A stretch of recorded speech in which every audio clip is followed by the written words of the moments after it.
قسوة الجحيم. يا ملائكة الله خففوا عنا من البلاء.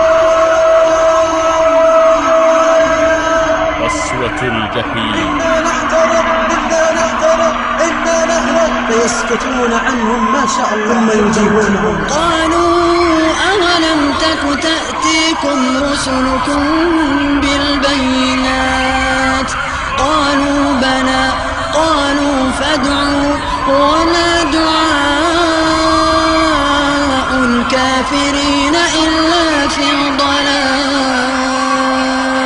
ونادوا يا مالك ونادوا يا مالك يا مالك قد حق علينا الوعيد.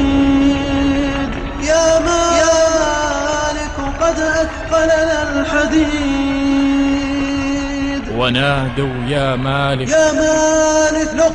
لقمة يا مالك إننا نموت جوعا. فيقول لقمة أبشروا بطعام وليس لقمة. إن شجرة الزقوم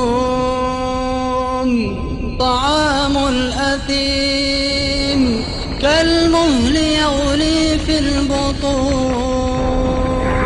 ونادوا يا مالك القطرة. يا مالك إننا نغص نموت. أعطنا قطرة حتى تدخل هذا الطعام. أجوافنا تحترق من الزقوم. فقال أبشروا. وإن يستغيثوا يغاثوا بماء كالمهل يشوي الوجوه بئس الشراب وساءت مرتفقا. ونادوا يا مالك يا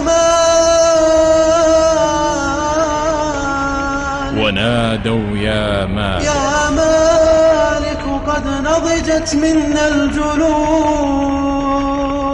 يا مالك قد تفتتت منا الكبود.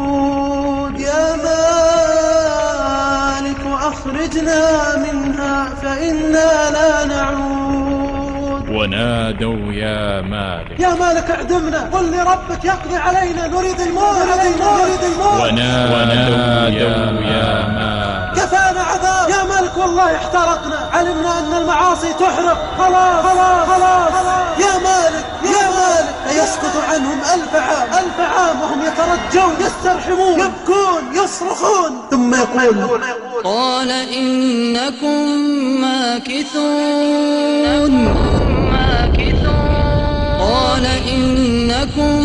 ماكثون لقد جئناكم بالحق ولكن أكثركم للحق كارهون.